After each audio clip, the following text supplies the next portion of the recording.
Ram Krishna Hari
Apulia हिता जो असे जागता आपुलिया हिता जो असे जागता आपुलिया हिता जो असे जागता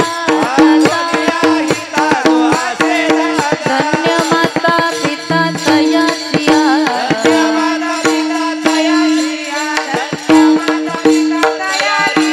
कुळी कन्या पुत्र होती जैसा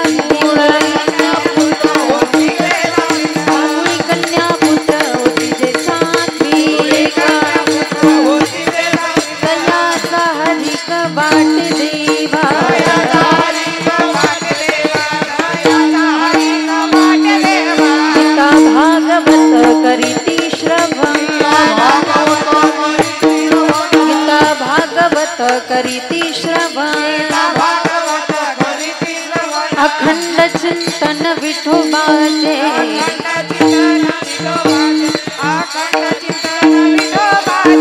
कुळी कन्या पुत्र होती जय सात्विक कुळी कन्या पुत्र होती जय सात्विक तयाचा हरिक वाटे देवा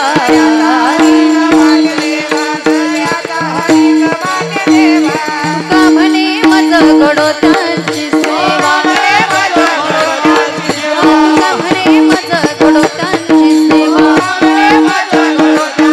तरी माझ्या दैवा पार नाही कुळी कन्या पुत्र होती जय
आपुलिया हिता जो असे जागता धन्य माता पिता तयाचिया कुळी कन्या पुत्र होती जय सात्विक तयाचा हरिक वाटे देवा गीता भागवत करीती श्रवण अखंड चिंतन विठोबाचे कुळी कन्या पुत्र होती जे सात्विक तयाचा हरेक वाटे देवा तुका म्हणे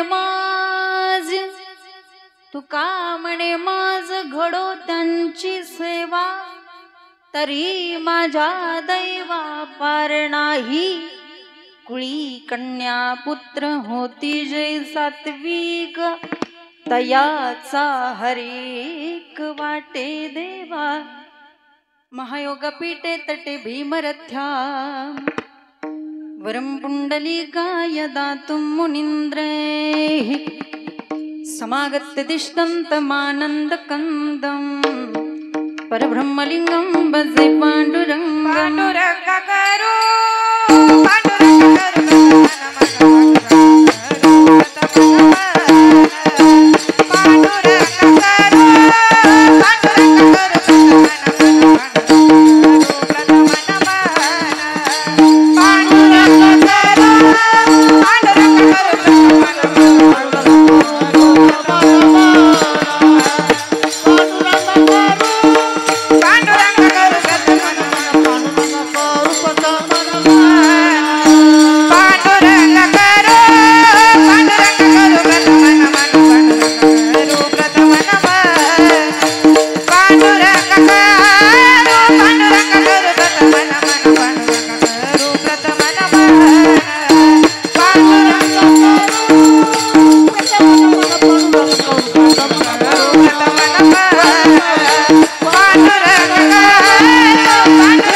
पांडुरंगा गुरु प्रथम नमन दुसरे चरण संताची त्यांच्या कृपादानी कथेचा विस्तारू बाबाजी सद्गुरुदास तुका जयांच्या केली स्मरण होय सकल विद्याचे अधिकरण तेची वंदो श्री चरण श्री गुरुचे ते नमस्कार आता ओम नमो ज्ञानेश्वरा ओम नमो ज्ञानेश्वरा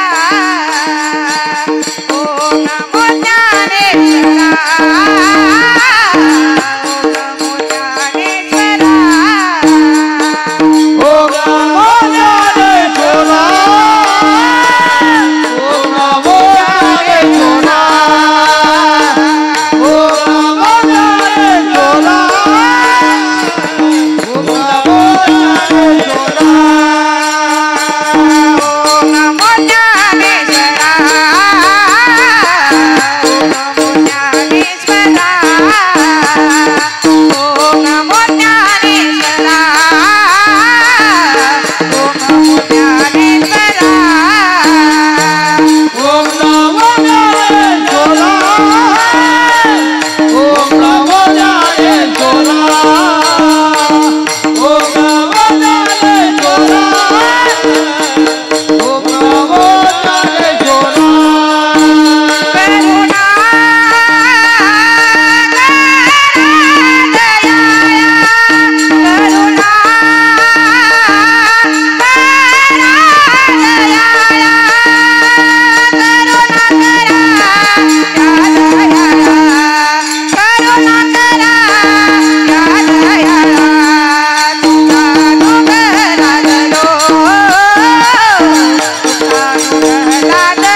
करुणा करा दयाळा, तुमचा अनुग्रह लाधलो पावन झालो चराचरी.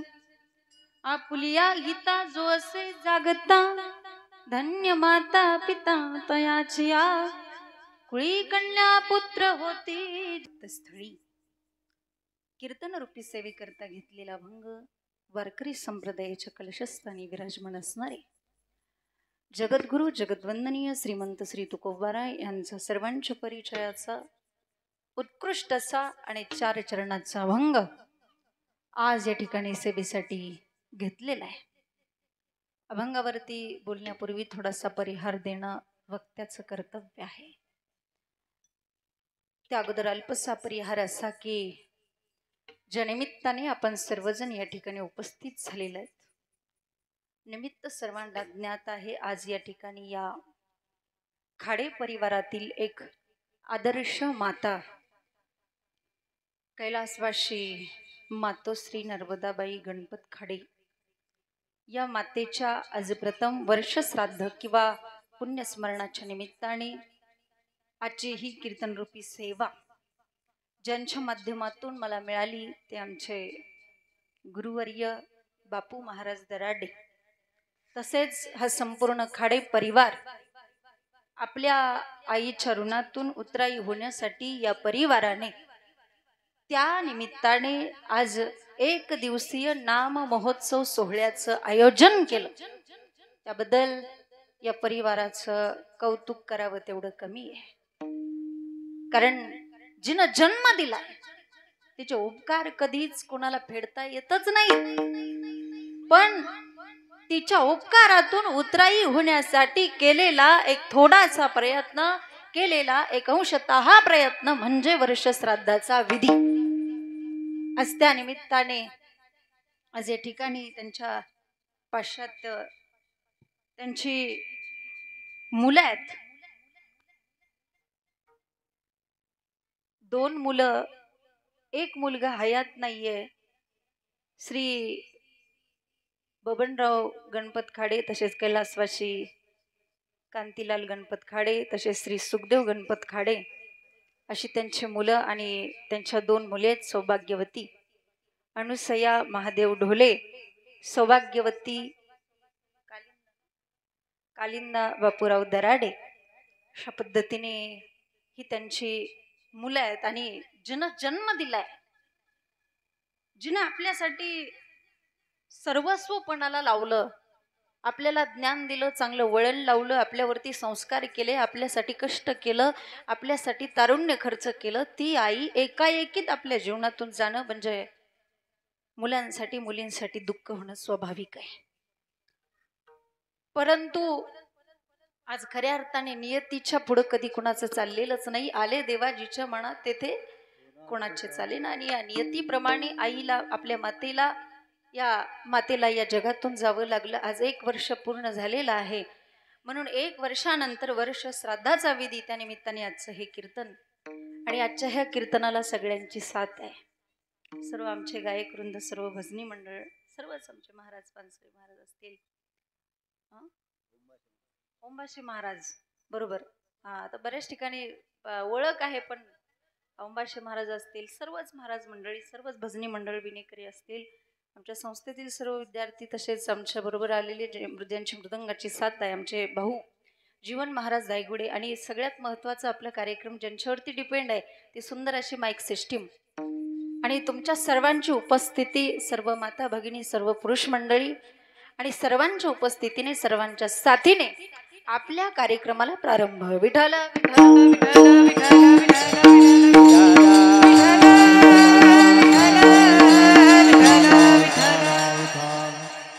आपुलिया हिता जो असे जागता, धन्य माता पिता तयाचिया.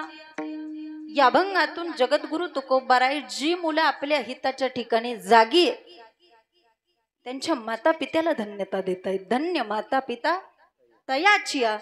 पण या ठिकाणी 4 विकल्प आहेत. काही लोक जागीत पण त्यांना हित कळत नाही, काहींना हित कळतं पण ते जागे राहत नाहीत. म्हणजे कीर्तनात जरी बसले तरी मोबाईल मध्ये डोकं घातलेलंच आहे.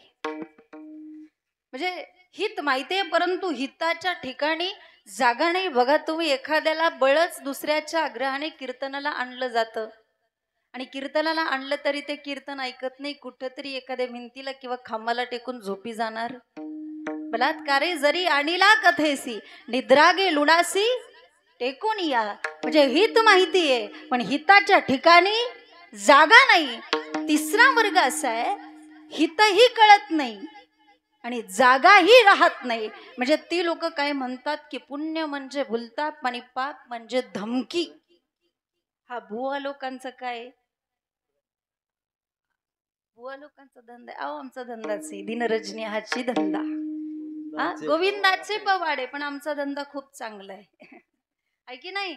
पर या लोकांना हितही कळत नाही, दुसऱ्यांना नावं ठेवण्यामध्ये त्यांचं आयुष्य निघून जात आणि मग शेवटी कळो येईल अंतकाळी. पर शेवटी कळून तरी काही उपयोग आहे का. पण समाजामध्ये एक वर्ग असा आहे ज्याला हितही माहित आहे आणि तो त्या हिताच्या ठिकाणी जागाही आहे. म्हणून जी मुलं आपल्या हिताच्या ठिकाणी जागी आहेत, महाराज म्हणतात धन्य जागे वारे आता, जागे वारे आता, स्मरण करा पंढरीनाथा, स्मरण करा पंढरीनाथा, भावे चरणी ठेवा माता, भावे चरणी ठेवा माता,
आपल्याला जाग करतायत असं नाही बरं का.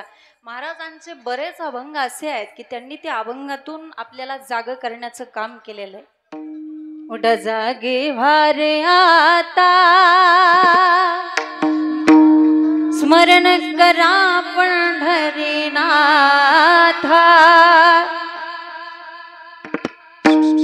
कालवा बंद कराता, स्मरण करा पंढरीनाथ, भावे चरणी ठेवा माथा, सुखवी व्यथा जन्माचा. बऱ्याच ठिकाणी त्यांनी आपल्याला जाग करण्याचं काम केलेलं आहे. जाग राहायचं म्हणजे काय करायचं, कीर्तन झोपायचं नाही.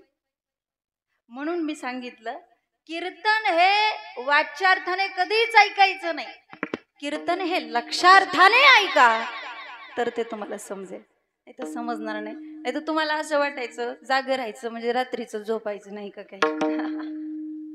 असं नाही बरं का.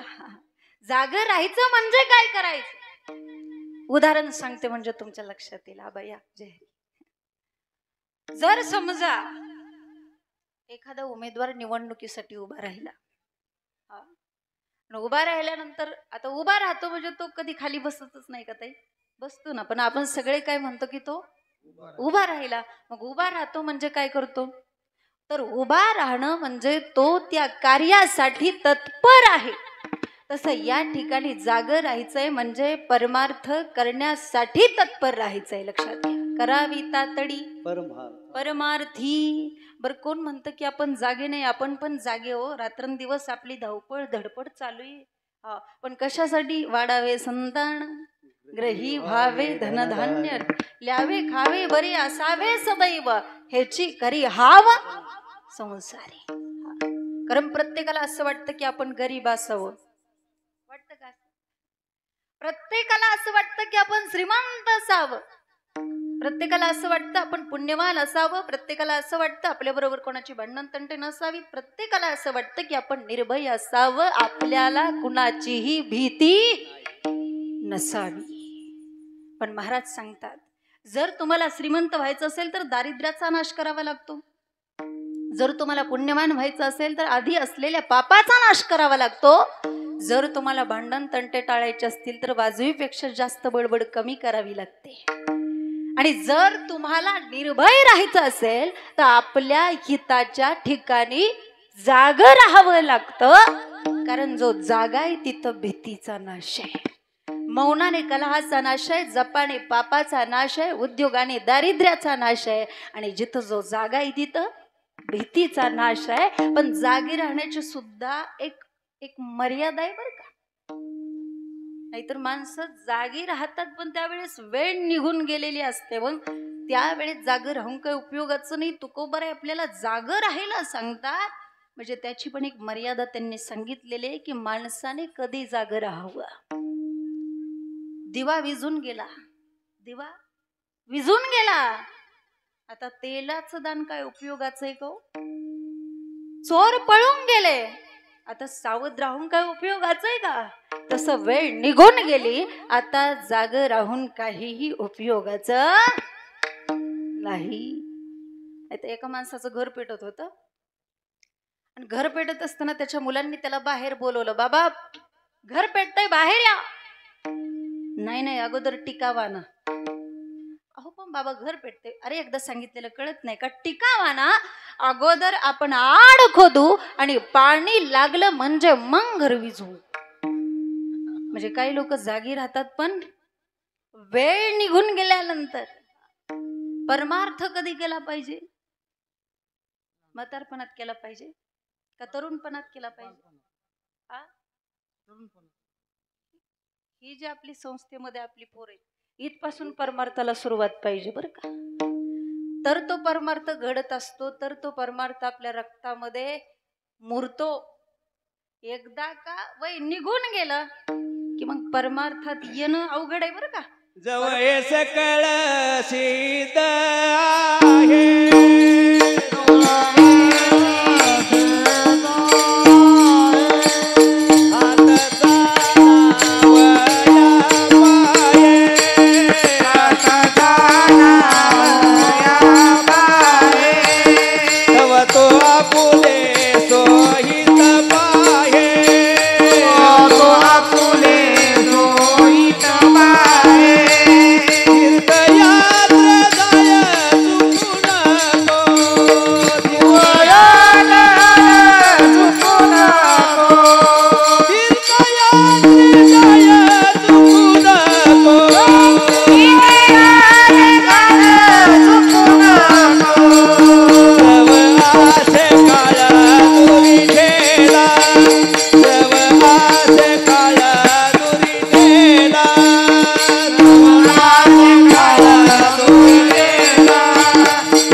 जोपर्यंत अंगामध्ये ताकद आहे, शक्ती आहे, तोपर्यंतच वारी केली पाहिजे, तोपर्यंतच परमार्थ केला पाहिजे.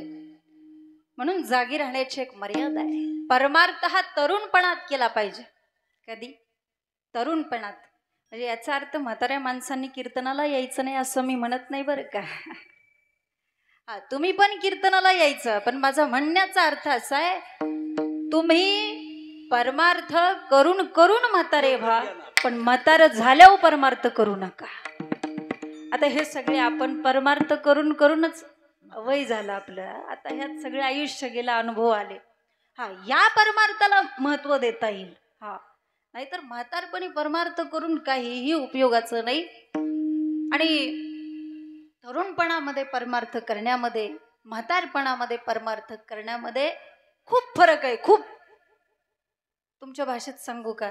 तरुणपणामध्ये परमार्थ करणं म्हणजे प्लॅन काढून बंगला बांधणं, आणि म्हातारपणामध्ये परमार्थ करणं म्हणजे बंगला बांधून प्लॅन काढायचा. उलट होतंय ना.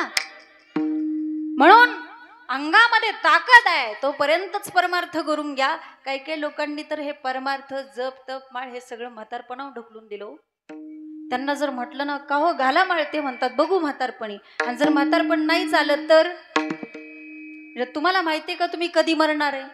कोणाचं आयुष्य निश्चित आहे का? नाही. म्हणून जोपर्यंत आहात तोपर्यंतच परमार्थ केला पाहिजे, कारण आयुष्य कोणासाठी थांबत नाही. आयुष्य जाता हे पहा, काळ जपत से महा, स्वहिताचा घोर बहा, ध्यानी रहा श्री हरीच्या. आयुष्य कोणासाठी थांबत नाही. एक ग्रस्त आजारी पडला आणि आजारी पडल्यानंतर डॉक्टरांनी त्याला सांगितलं की तुम्ही काय आता जास्त दिवसाचे राहिलेला नाही. त्या गृहस्थाने असा विचार केला की आपण आता जास्त दिवसाची नाही, आपली काही गॅरंटी देता येत नाही. मग आपण काय करू, आपली जी सगळी प्रॉपर्टी इस्टेट आहे ती आपण आपल्या पुतण्याच्या नावावर करू. कोणाच्या?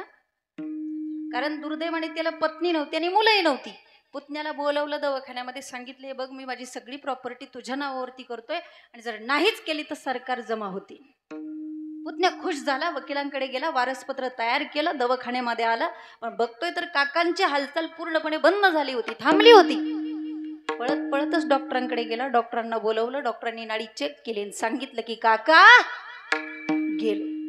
तो इतका नाराज झाला. तो म्हटला डॉक्टर साहेब असं काय करताय, वाटल्यास मी तुम्हाला 50 लाखातले 2.5 लाख रुपये देतो, पण यांना असं इंजेक्शन द्या की हे निदान सही करण्यापुरते तरी उठले पाहिजेत. डॉक्टर म्हटले आता यांना मीच काय, पण वरचा डॉक्टर पण उठू शकत नाही, कारण त्याचं आयुष्यच तेवढं होतं. पण आयुष्य हे कुणासाठी थांबत नाही. जोपर्यंत आपलं इंद्रिय रूपी घर चांगलं आहे, म्हातारपण लांब आहे आणि आयुष्य थांबलेलं आहे, तोपर्यंत जो आपल्या हिताच्या ठिकाणी जागा आहे त्याचेच माता पिता धन्य आहेत. अभंगाच्या प्रथम चरण.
जागता धन्य माता पिता तयाच्या. अभंगाच्या प्रथम चरणातून महाराज म्हणतात जी मुलं आपल्या हिताच्या ठिकाणी जागे त्यांचेच माता पिता धन्य.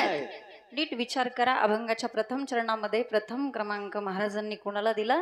मातेला दिला. अगोदर माता आणि मग नंतर पिता. याचं कारण काय? तर संतांचं वाङ्मय हे शास्त्राच्या आधारे आहे. पहिल्यांदा मातृदेवो भव आणि मग दुसऱ्या क्रमांकाला पितृदेवो भव. पहिला क्रमांक आईला का? याचं कारण असं आहे बाळावरती महत्वाचं संस्कार घडवण्यामध्ये पहिला क्रमांक कुणाचा आहे?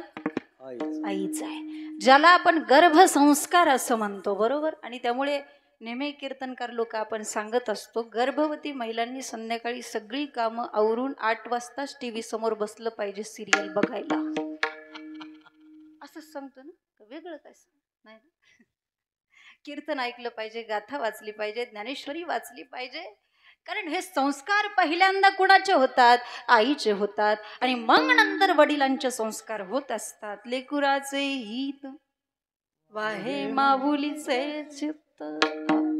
आईचं प्रेम, आईचं वात्सल्य, आईचा जो जिव्हाळा आहे शब्दामध्ये मांडणं खूप कठीण आहे. तुकोबारायांनी गाथ्यामध्ये जवळजवळ 127 अभंग फक्त आईविषयी लिहिले. कुणाविषयी? आईविषयी लिहिले. आईचं प्रेम काय वर्णन करावं, किती प्रेम करते आई. कोण प्रेम करेल आई एवढं तुमच्यावर? कोणच नाही. ज्या दिवशी तुमच्या जीवनातली आई निघून जाईल त्या दिवशी तुमच्यावरती खरं प्रेम करणारे कोणीतरी गेलं, तुमच्यावरती निस्वार्थ प्रेम करणारे कोणीतरी गेलं, लक्षात घ्या. सबसे बड़ी है माँ पगले, सबसे बड़ी है माँ पगले, माँ से बढ़कर कोई नहीं रे, माँ से बढ़कर कोई नहीं रे, देती है दुआ, देती है दुआ, पगले सबसे बड़ी है माँ पगले, सबसे बडी है माँ. आई एवढं जगात कोणीच प्रेम करू शकणार नाही. त्यामुळे सगळ्यात मोठं, जगातलं सगळ्यात श्रेष्ठ नातं म्हणजे आईचं नातं आहे. विठाला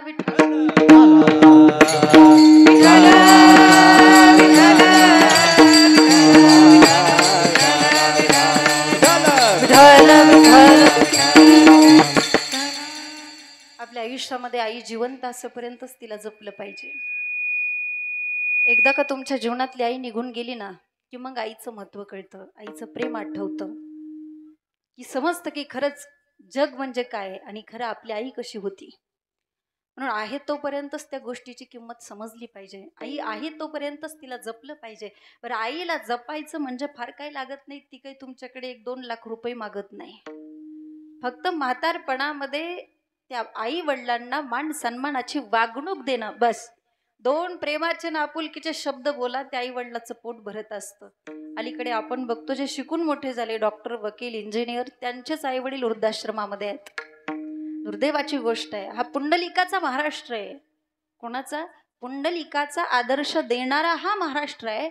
परंतु याच महाराष्ट्रामध्ये पुंडलिकाच्याच नावाने वृद्धाश्रम उभारली जातात. म्हणजे वृद्धाश्रमालाच नाव दिलं जातं की भक्त पुंडलिक. किती दुर्दैवाची गोष्ट आहे. आज जगामध्ये सगळ्यात मोठा आणि आज जगामध्ये सगळ्यात श्रीमंत माणूस त्याला म्हणायचं की ज्याच्याकडे अजून पण त्यांचे मायबाप जिवंत आहेत. कोणाला श्रीमंत म्हणता तुम्ही? कोणाला? एका कवितेमध्ये फार सुंदर वर्णन आलेलं आहे. स्वामी तिन्ही जगाचा आई विना भिकारी, आई म्हणून कोणी आईस हाक मारी, ती हाक एकानी हो, ती हाक एकानी मज होई शोककारी. स्वामी तिन्ही जगाचा आई विना भिकारी, स्वामी तिन्ही जगाचा आई विना भिकारी, स्वामी तिन्ही जगाचा आई विना भिकारी. काही काही लोक वेळ निघून गेल्यानंतर माझ्याकडे मला म्हणतात, ताई आम्ही एकदा तरी आमच्या वडिलांच्या गळ्यात पडून त्यांना सांगायला पाहिजे होतं की आमचं त्यांच्यावर किती प्रेम आहे. अहो मग का नाही सांगितलं? अहो आम्हाला काय माहित ते इतक्या लवकर जातील, इतक्या लवकर त्यांचा मृत्यू होईल. म्हणून आपले आई वडील आहेत तोपर्यंतच त्यांना जीव लावा. आपला बाप आहे तोपर्यंतच त्याला मिठी मारून घ्या. आपली आई आहे तोपर्यंतच तिला प्रेमाचे 2 शब्द बोला. म्हातारपणामध्ये व्यवस्थित बोललं पाहिजे माईबापांना. लक्षात घ्या. जगातलं सगळ्यात मोठं आणि जगातलं सगळ्यात श्रेष्ठ अधिष्ठान म्हणजे आई. माय बाप केवळ काशी, त्याने न जावे तीर्थासी. तुम्हाला जर कधी वाटत असेल ना पंढरपूरला गेलं पाहिजे, तुम्ही तुमच्या वडिलाचं दर्शन घ्या. हो, विठ्ठलाचं दर्शन घेतल्या समान आहे. तुम्हाला वाटत असेल पंढरपूरला जावं, रुक्मिणीचं दर्शन घ्यावं, अहो तुम्ही तुमच्या आईचं दर्शन घ्या. रुक्मिणीचं दर्शन घेतल्या समान आहे. आणि तुम्हाला जर वाटत असेल तुळजापूरच्या देवीला जावं, तर तुम्ही तुमच्या बायकोचं दर्शन घ्या. सगळे देव घरीच आहेत, बाहेर जायची काही गरज नाही. ती तर जागृत देवी. तिथं हा, ती प्रसन्न झाल्यावर कळतं की किती जागृत आहे विठ्ठल.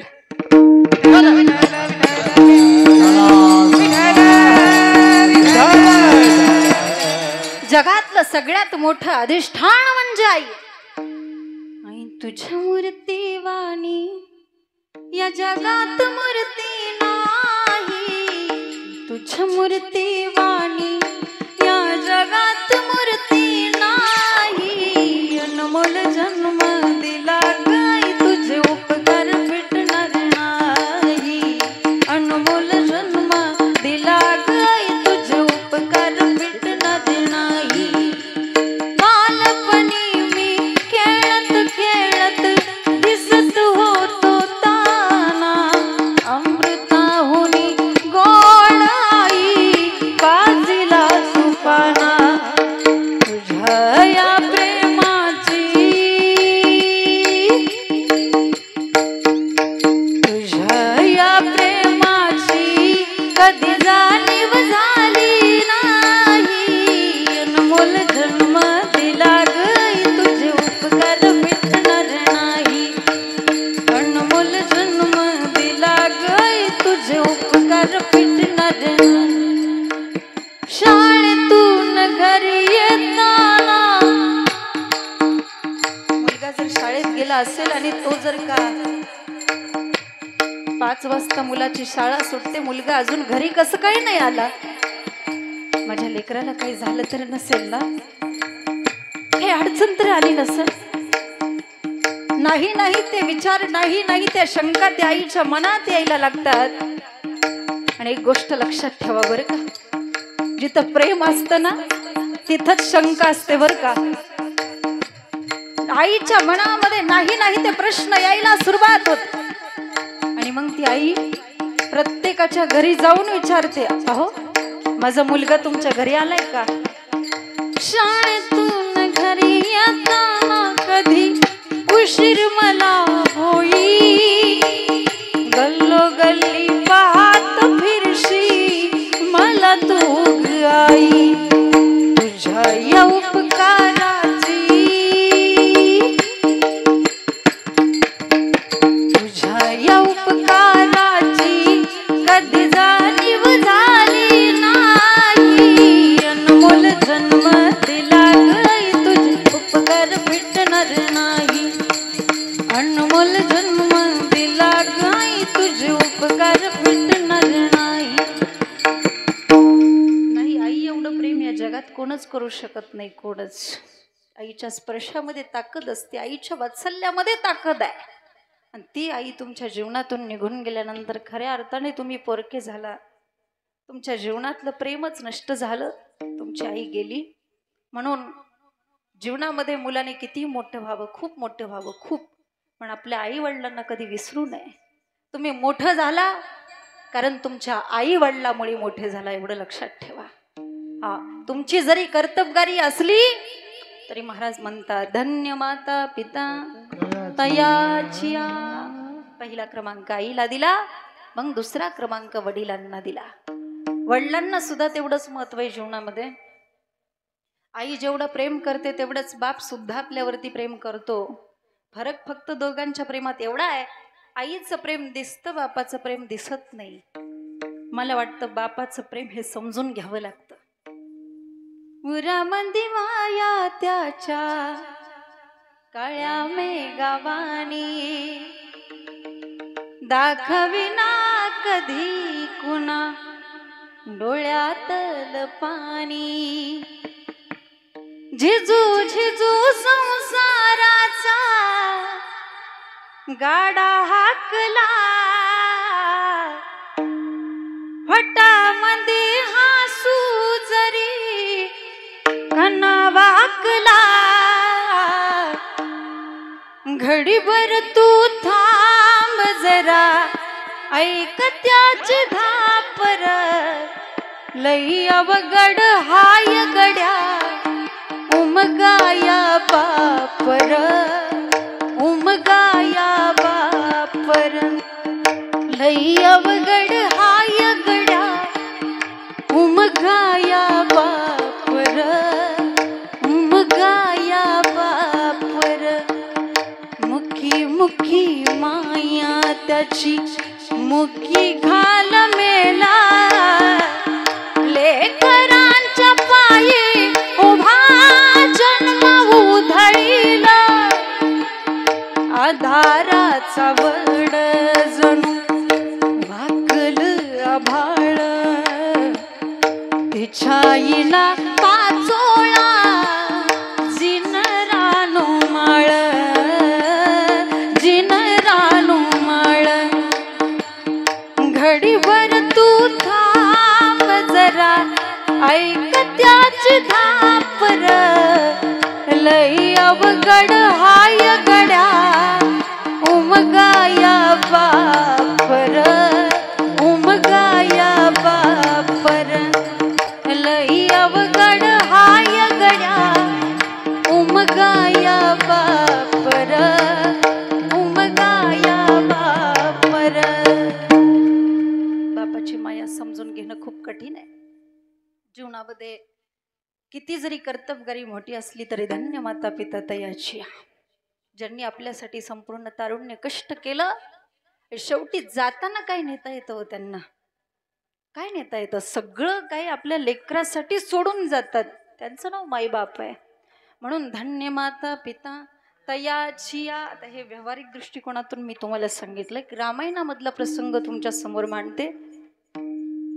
ज्या वेळेस धनुष्यभंग झाला आणि धनुष्यभंगाचा आवाज ऐकून परशुरामजी ते दिशेने आले. आता रामायण सगळ्याचं पाठ आहे सगळ्याला माहिती. परशुरामजीने पाहिलं धनुष्याचं तुकडं झालेलं आणि परशुरामजीचा क्रोध अनावर झाला. परशुरामजी जनक राजाला म्हणतायत जना जल्दी पता है धनुष्य किसने तोड़ा है जिसने वो धनुष्य तोड़ा होगा उसको समाज से बिलक करना वरना सबकी हत्या कर डालूंगा. असं म्हटल्यानंतर रामचंद्र प्रभू शांत आहेत कारण धनुष्य कोणी तोडलं होतं रामचंद्र प्रभूंनी तोडलं होतं. जनक राजा पण शांतच आहेत विश्वामित्र तटस्थ आहेत लक्ष्मणजी क्रोधामय आहेत पण रामचंद्र प्रभू विचार करतात आपला सासरा आपलं नाव सांगणार नाही कारण तो त्याच्या मुलीच्या कुंकवाचा प्रश्न आहे म्हणून स्वतः रामचंद्र प्रभू परशुरामजीच्या पुढे गेले नतमस्तक झाले आणि मुखातून उद्गार निघाले नथ संबुदन भंजनी हारा ओह गई दास तुम्हारा. परशुरामजी धनुष्यभंग करणारा एक तुमचा सेवकच असेल ना एक तुमचा शिष्यच असेल नाही राघव वो खतरनाक शत्रू है हमारा. असं म्हटल्यानंतर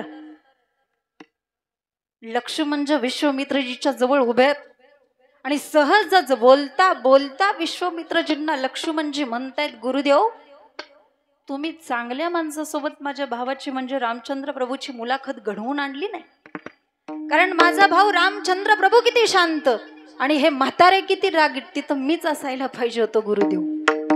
कोण म्हणताय लक्ष्मणजी म्हणतायत.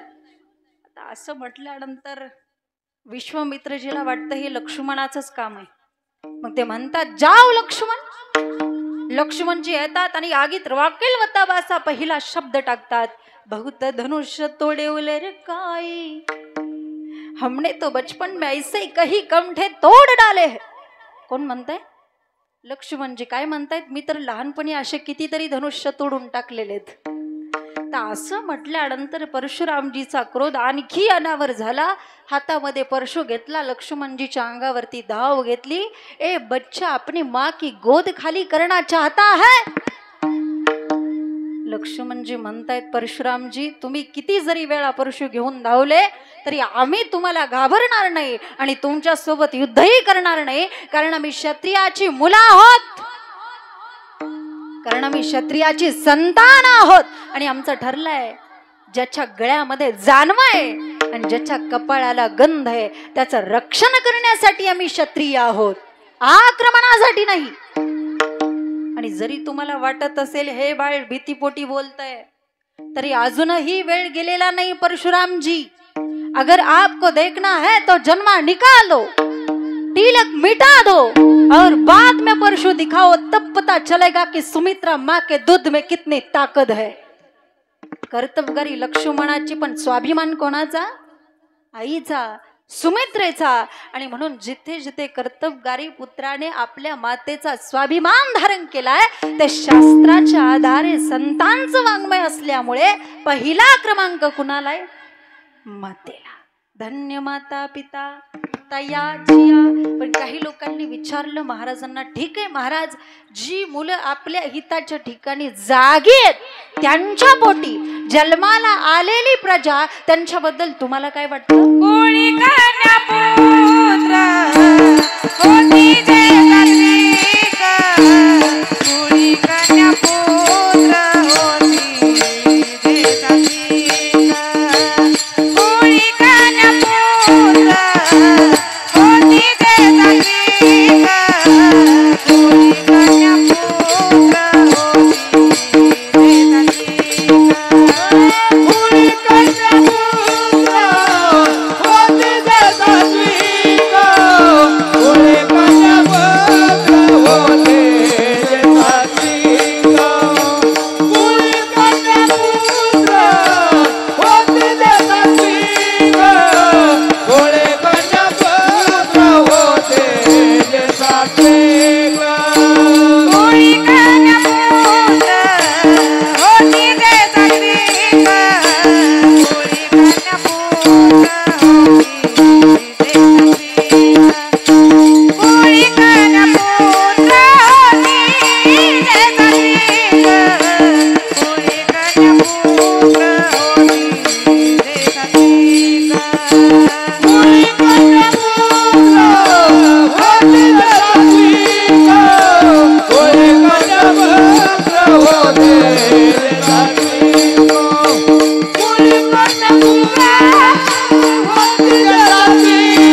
होती जे सात्विक तयाचा हरिक वाटे देवा. अभंगाच्या द्वितीय चरणातून महाराज सांगतात, सात्विक कुळामध्ये जन्माला आलेली मुलगी असो अथवा मग तो मुलगा असो, त्यांचा मलाच काय तर त्यांचा देवाला सुद्धा आनंद वाटतो, देवाला सुद्धा त्यांचा हर्ष वाटतो.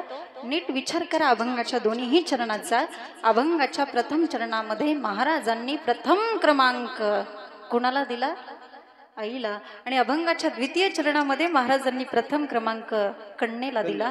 वास्तविक आपण जर विचार केला तर जास्त आनंद माणसाला पुत्र झाल्यावर होतो, बरोबर आहे का नाही? 10% लोक सोडली तर 90% लोकांना असं वाटतं की पहिला काय पाहिजे? वंशाला दिवा पाहिजे. बरं, पहिल्यांदा मुलगी झाली एकदा तर ठीक आहे, पण दुसरी पण जर मुलगीच झाली तर याचा चेहरा फोटो काढायसारखा दिसतो. पण कधी कधी मी असं म्हणत नाही मुलगा नसावा, मुलगा पण असावा, पण मुलगा होण्याकरता तुम्ही मुलीला का मारता हा माझा तुम्हाला प्रश्न आहे. मुलगा होण्याकरता मुलीला मारू नका. आतापर्यंत कितीतरी स्त्रीभ्रूण हत्या झाल्या, आता थोडं प्रमाण कमी आलं, परंतु जेवढं तुम्ही मुलाला महत्व देता तेवढंच मुलीला सुद्धा महत्व दिलं पाहिजे. आता त्यावेळेस हे आरक्षण म्हणा, ही योजना म्हणा, ही तुकोबारायांनी अगोदरच आपल्यासाठी योजना करून ठेवली. कुळी कन्या आरक्षण पहिल्यांदा त्यावेळेस तुकोबारायांनी आपल्याला दिलंय, नंतर पुत्र. बरं, त्यांना असं पण म्हणता आलं असतं कुळी पुत्र कन्या, पण असं नाही. कुळी कन्या पुत्र होती जे सात्विक तयाचा हरिक वाटे देवा. प्रथम क्रमांक मुलीला का? विठाला विठाला विठाला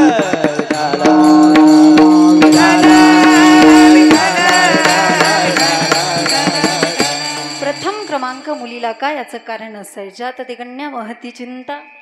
ज्या वेळेस मुलगी जन्माला येते त्यावेळेस वडिलांना तिची काळजी वाटते, ती वयात आल्यावर पुन्हा तिची काळजी वाटते. लग्नाच्या प्रसंगी पैशाची चिंता असते आणि लग्न झाल्यानंतर वडिलाचं अंतकरण दुःखी होतं. कितीही कठोर अंतकरणाचा बाप असू द्या, आपल्या मुलीच्या लग्नात रडतो बाप, कधी नाही, पण मुलीच्या लग्नात बाप आपल्या अश्रूंना वाटा मोकळ्या करत असतो. तुमची आमची गोष्ट सोडा, पण कण्वासारखे मुनी रल्ले शकुंतलेसाठी आणि जनकासारखे विदयही रल्ले सीतेसाठी, मग आपण तर कोण आहे? मुलीचं लग्न झालं, मुलीचं लग्न झालं म्हणजे तुमच्यावरची जबाबदारी संपली का? उलट ती वाढली असं म्हणा. मग जन्म झाल्यापासून मरेपर्यंत जी मुलगी तुम्हाला दुःखाशिवाय दुसरं काहीच देत नाही, त्या मुलीला महाराजांनी या अभंगामध्ये प्रथम क्रमांक का बरं दिला? काय कारण असावं? एक वृद्ध गृहस्थ हिमालयाची यात्रा करत होता. खांद्यावरती एक लहान बाळ होतं. त्यावेळेस स्वामीराम तीर्थांनी त्या वृद्ध गृहस्थला विनंती केली, दादा आपके पास जो बच्चा है तो मेरे गोद में दे दो, मुझे भी आनंद मिलेगा, आपकी भी थकान उतर जाएगी. त्यावेळेस त्या स्वामीला नमो नारायणाचे उद्गार. स्वामी जी आप ब्रह्मचारी है, अगर मेरा बेटा होता तो तुम्हारे पास देता, पर बेटा नहीं स्वामी जी, मेरी कन्या है. और जिस पिता को कन्या का बोझ लगता है वो दुनिया में पिता होने के लायक नहीं. ज्या बापाला स्वतःच्या मुलीचं ओझ होतं तो बाप बनण्याच्याच लायकीचा नाही. हे एका बापाचेच उद्गार आहेत. म्हणून पहिला क्रमांक मुलीला का? कारण आपल्यावरती निस्वार्थ प्रेम फक्त मुलगी करू शकते. कदाचित स्वार्थी प्रेम मुलाचं असू शकतं, पण निस्वार्थपणे प्रेम करणारी फक्त मुलगी असते. हो, तिला माहिती असतं, तिला माहिती असतं की एक ना एक दिवस का होईना, परंतु हे घर सोडून मला जावं लागणार आहे, माहिती असतं तिला.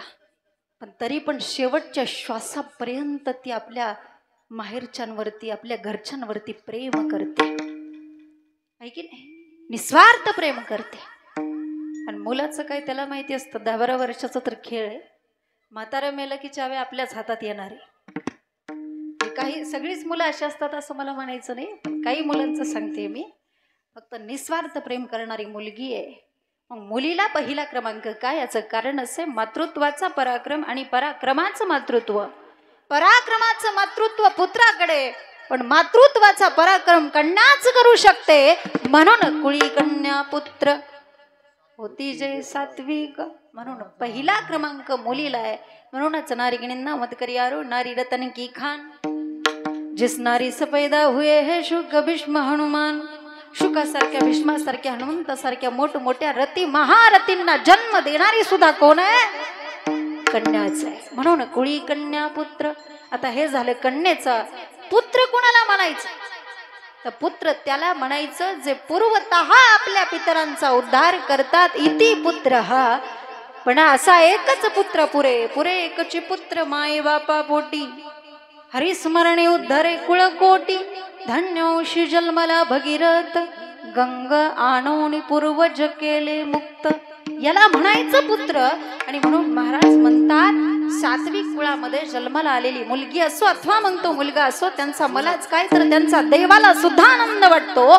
पण देवाला आनंद वाटण्याच्या योग्यतेचं ते करतात काय? गीता भागवत गीता भागवत गीता भागवत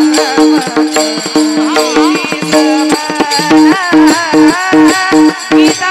भागवत गीता भागवत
गीता भागवत करीती श्रवण अखंड चिंतन विठोबाचे. तर ती सात्विक कुळामध्ये जन्माला आलेली मुलं काय करतात?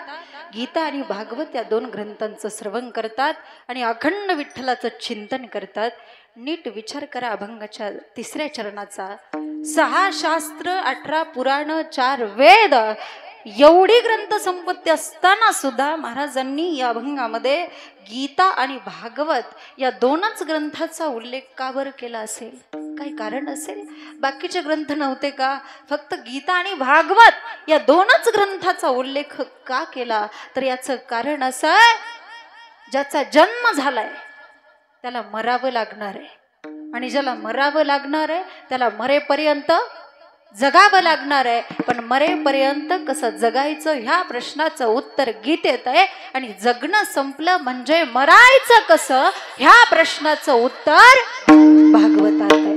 म्हणून गीता भागवत सात्विक कुळामध्ये जन्माला आलेली मुलं आणखी काय करतात? अखंड चिंतन विठोबाचे. अखंडतेने विठ्ठलाचं चिंतन करतात. परमार्थामध्ये अखंडतेला खूप महत्व आहे. अखंड खंडेना जीवन रामकृष्ण नारायण.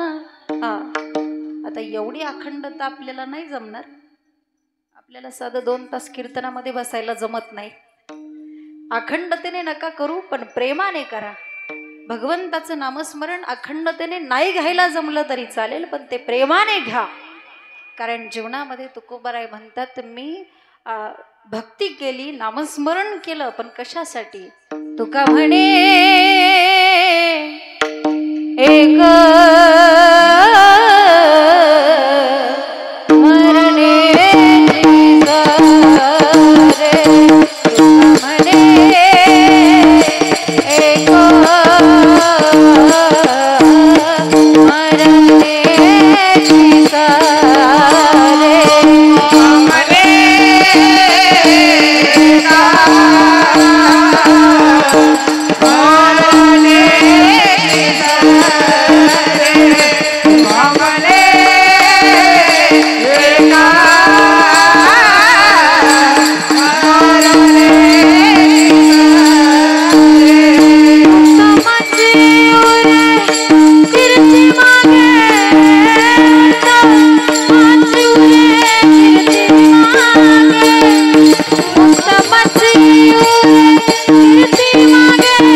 एक कीर्ती मागे काहीतरी कीर्ती पाठीमागे शिल्लक राहावी, असं जगलं पाहिजे, असं वागलं पाहिजे. जीवनामध्ये आपल्या हातून कर्म चांगलं व्हावं असं वाटत असेल तर भगवंताचं चिंतन करा, आपलं मन भगवंताच्या ठिकाणी लावा. कारण शेवटी आपल्या सोबत येणार आहे काय तर आपण केलेलं कर्म, बाकी आपल्या सोबत काहीही येणार नाही. म्हणून जीवनामध्ये पवित्र असणारं भगवंताचं नामस्मरण केलं पाहिजे. कोणतं? अखंड चिंतन विठोबाचे. कारण संपूर्ण जग खोटं आहे. माऊली म्हणतात, लटिका व्यवहार सर्व हा संसार वाया रझार हरी विना. संपूर्ण जग खोटं आहे. मला सांगा, हे जरी आपल्याला खरं दिसत असलं तरी हे खरं आहे का? नाही.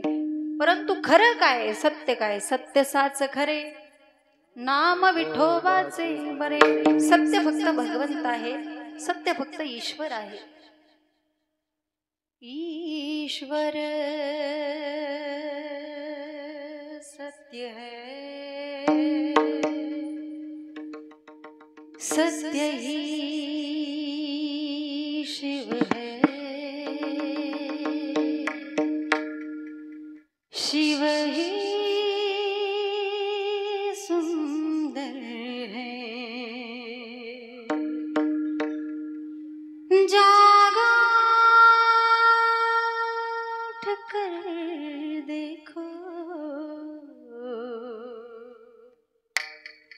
जीवन जो तुझा घर है. सत्यम शिवम सुंदरम, सत्यम शिवम सुंदरम, सत्यम शिवम सुंदरम. ईश्वर सत्य है, सत्य ही शिव है, शिव ही सुंदर है. सत्यम शिवम सुंदरम, सत्यम शिवम सुंदरम, सत्यम शिवम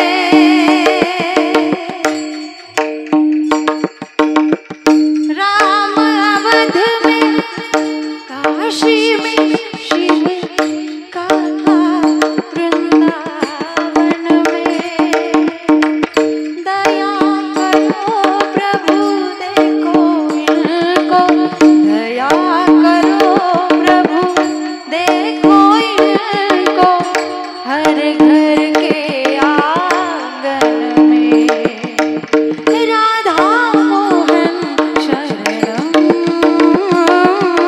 सत्यम शिवम सुंदरम सत्यम शिवम सुंदरम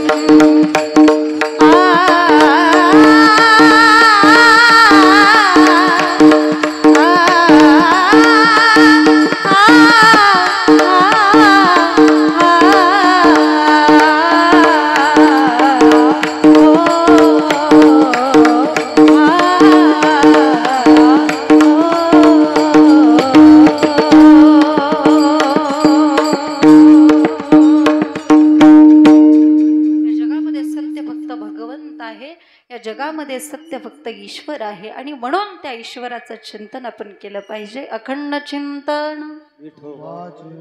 कारण मरताना ते आपल्या मुखामध्ये यावं. अंतकाळी ज्याच्या नामाले मुखा तुका म्हणे सुखा पार नाही. म्हणून परमार्थामध्ये अखंडता असावी. कारण ज्याचा जन्म झालाय त्याला मरण हे निश्चित आहे. आणि मरणाच्या बाबतीत वशिलेबाजी चालत. वशिला म्हणजे काय हो? वशिला सोपय. व म्हणजे वय नसतानाही, ला म्हणजे लायकी नसतानाही, शी म्हणजे शिक्षण नसतानाही जो लावला जातो त्याला म्हणायचं वशिला. आहे की नाही? व शी आणि ला. वय नसतानाही, शिक्षण नसतानाही, लायकी नसतानाही जो लावला जातो त्याला म्हणायचं वशिला. पण मरणाच्या बाबतीमध्ये ही वशिलेबाजी चालत नाही. तुम्ही हिंदुस्थानमध्ये शोधा, एखादं मंदिर नसलेलं गाव तुम्हाला सापडेल, पण स्मशानभूमी नसलेलं गाव तुम्हाला सापडणार नाही. कारण मरण ही अटळ आहे. उपजते नाशे नाशते पुनर्विदिशे हे घटिका यंत्र जैसे परिभ्रमे गा. म्हणून कसं जगायचं हे गीतेकडून शिकायचं आणि कसं मरायचं हे भागवताकडून शिकायचं आहे. कसं जगायचं हे गीतेच्या माध्यमातून भगवान श्रीकृष्णाने अर्जुनाला शिकवलं. अर्जुना काय देवा, अरे जर जिंकलास तर हस्तिनापुराचा राजा होशील आणि जर मेलाच तर स्वर्ग प्राप्ती होईल तुला.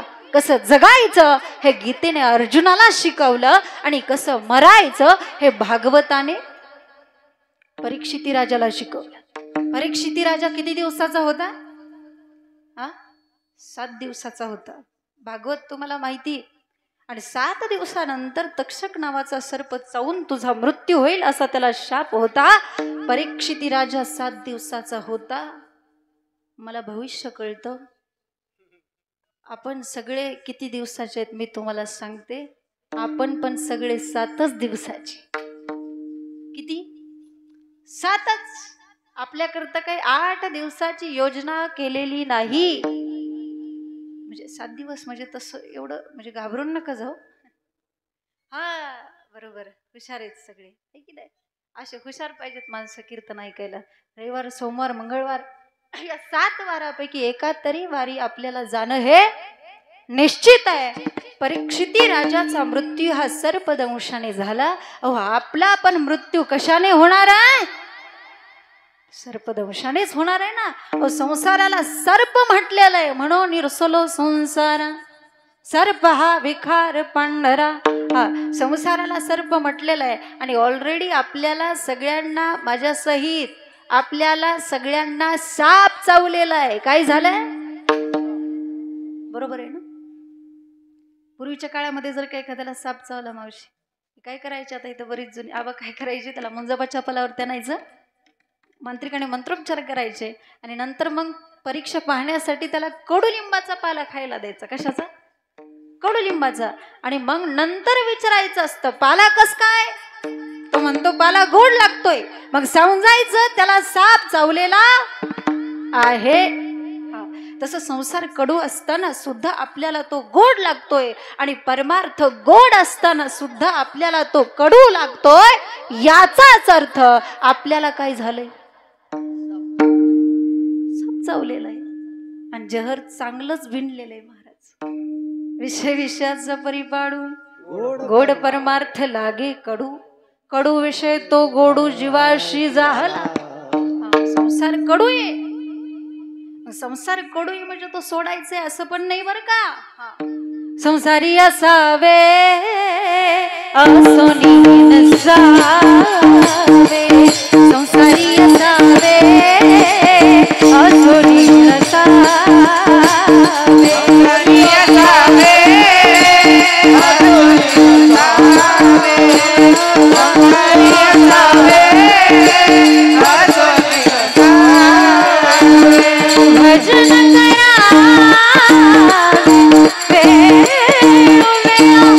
भजन करावे वेळोवेळा, हरिमुखी गाता हरपणी जनता, हरिमुखी गाता हरपणी जनता.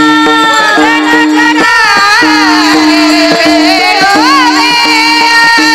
भजन करावे वेळोवेळा, हरिमुखी गाता हरपणी जनता, मुखी गाता हरपणी जनता. संसारी असावे असोनी नसावे अशा पद्धतीने संसारामध्ये राहिलं पाहिजे. आता आपल्याकडे वेळ कमी आहे. संसार कडू आहे पण गोड काय तर गोड तुझे रूप, गोड तुझे नाम, किंवा जिवे गोड 3 अक्षरांचा रस, अमृत जया सभिके पुढे. भगवंताचं नाव गोड आहे, अखंड चिंतन विठोबाचे. त्यामुळे एकदा सर्वांनी हाताने टाळी, मुखाने नाम विठोबा रखुमाई,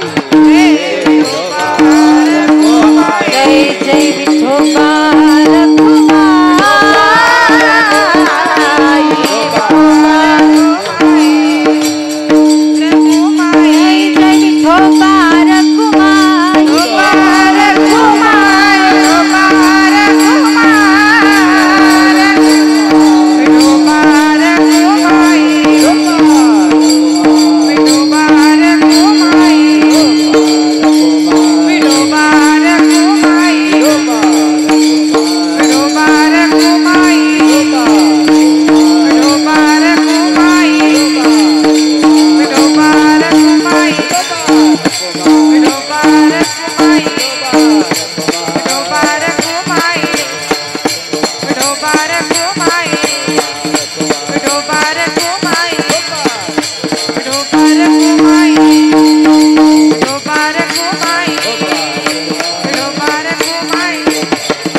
जगता धन्य माता पिता तयाच्या कुळी कन्या पुत्र होती जे सात्विक तयाचा हरिक वाटे देवा. गीता भागवत करीती श्रवण घन्न चिंतन विठोबाचे.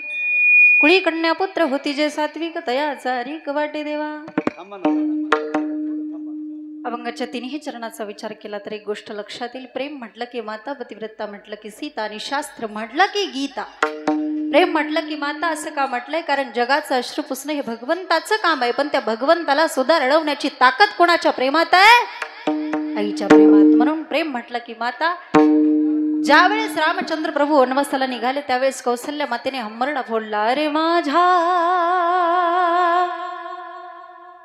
श्रीरामा मनमोहन मेघ श्यामा विवड सांडोन्य भावना दुर्गमा के विजासी बाळ माझा के विलवानी कुठे पेशील बाळा पाणी कसा कोपला कैवल्यदानी परतोणी रे श्रीरामा. आईचा आवाज ऐकला आणि जगाचा बाप त्याने माघारी पाहिलं. देखून मातेचा कळवळा दुःखी अश्रू आले डोळा. बाष्पे गळा रोधिला. जगाचं अश्रू पुसणं ज्यांचं काम आहे त्या भगवंताला सुद्धा रडवण्याची ताकद तिच्या प्रेमामध्ये. तिला आई असं म्हणतात. म्हणून प्रेम म्हटलं की माता. प्रेमाची सर आईच्या कोणत्याच नात्याला येऊ शकत नाही बरं का. एक जण माझ्याकडे आले मला म्हटले, ताई आईच्या बायकोच्या प्रेमामध्ये काहीच फरक नसतो. म्हटलं आईच्या बायकोच्या प्रेमामध्ये काहीच फरक नसतो. म्हटलं कसं काय. ते म्हटले, पूर्वी माझी आई मला आंघोळ घालायची, आता माझी बायको सुद्धा मला आंघोळ घालते. म्हटलं पूर्वी माझी आई मला जेवण वाढायची, आता माझी बायको सुद्धा मला जेवण वाढते. म्हटलं आईच्या बायकोच्या प्रेमामध्ये काही फरक नाही. त्यावेळेस मी त्यांना म्हटलं, ज्या वेळेस तुम्ही लहान होता, लहान असताना तुमच्या आईने तुमची टाळू भरली, तुमच्या डोक्यावरती केस आले. पण ज्या वेळेस तुमच्या बायकोने तुमच्या टाळूवरून हात फिरवला त्यावेळेस आलेली केस गेली. वाटल्यास चेक करून बघा. थोडस लेट करंट आहे का, असू द्या. घरची ये डोक्यात असल्यावर असं असतं. विठाला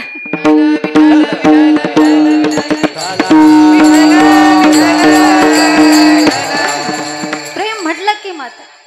जन्म दिला आईने मला, उपकार हा मोठा झाला. जन्म दिला आईने मला, उपकार हा मोठा झाला. ठेच लागे माझ्या पायाला, पाणी येई तिच्या डोळ्याला. जन्म दिला आईने मला, उपकार हा मोठा झाला. जन्म दिला आईने मला, उपकार हा मोठा झाला. आई प्रेम म्हटलं की आई, प्रेम म्हटलं की माता, पतिव्रता म्हटलं की सीता, आणि शास्त्र म्हटलं की गीता. या गीतेचं भागवताचं जो मुलगा श्रवण करतो आणि अखंड विठ्ठलाचं जो मुलगा चिंतन करतो, महाराज अपेक्षा करतात की अशा मुलांची सेवा मला घडावी. तुका म्हणे माझ घडो त्यांचे सेवा.